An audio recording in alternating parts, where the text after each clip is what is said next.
ब्रह्मा जी ने जब सृष्टि की रचना की तो प्रथम मनवंतर में प्रश्नि और सुतपा का भी जन्म हुआ। ब्रह्मा जी ने उन्हें आदेश दिया कि वो एक संतान उत्पन्न करें। प्रश्नि और सुतपा ने अपनी इंद्रियों का दमन करके उत्कृष्ट तपस्या की। भगवान विष्णु प्रसन्न हुए तो प्रश्नि और सुतपा ने भगवान विष्णु से उनके जैसा पुत्र मांगा।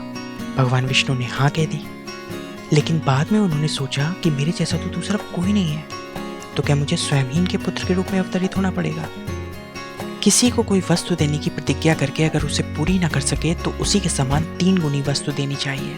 इसलिए उन्होंने 3 बार उनके पुत्र के रूप में अवतरित होने की प्रतिज्ञा की।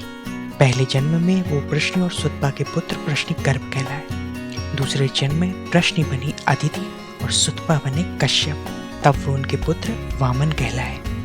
तीसरे जन्म में प्रश्नि बनी देवकी और सुतपा बने जिया वसुदेव, तब वो उनके पुत्र वासुदेव कहलाए। तो ये तो बात थी माँ देवकी और वसुदेव जी की। अब बात करते हैं कि नंद बाबा और माँ यशोदा कौन थे। तो हिंदू धर्म में 8 वसु होते हैं। उनमें से एक वसु है द्रोण और उनकी पत्नी है धरा। ब्रह्मा जी की आज्ञा का पालन करते हुए उन्होंने धरती पर जन्म लेना तो स्वीकार कर लिया, लेकिन उन्होंने ब्रह्मा जी से एक आग्रह किया कि जब हम पृथ्वी पर जन्म लें तो भगवान जगदीश्वर में हमारी अनन्य प्रेम में भक्ति हो। ब्रह्मा जी ने कहा ऐसा ही होगा। अब भगवान कृष्ण को अपनी ली हुई प्रतिज्ञा भी पूरी करनी थी और ब्रह्मा जी के कथन को भी सार्थक करना था। इसलिए उन्होंने प्रश्नि और सुतपा के पुत्र के रूप में 3 बार अवतरित होकर अपनी प्रतिज्ञा पूरी की और माँ यशोदा और नंद बाबा को अपने वात्सल्य लीलाओं का भरपूर आनंद देकर उन्होंने ब्रह्मा जी के कथन को भी यथार्थ किया।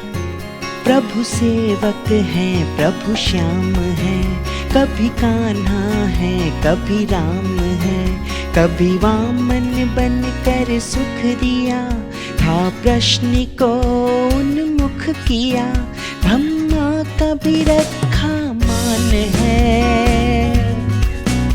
अब कृष्ण का आह्वान है, अब कृष्ण का आह्वान है, अब कृष्ण का आह्वान है, अब कृष्ण का आह्वान है।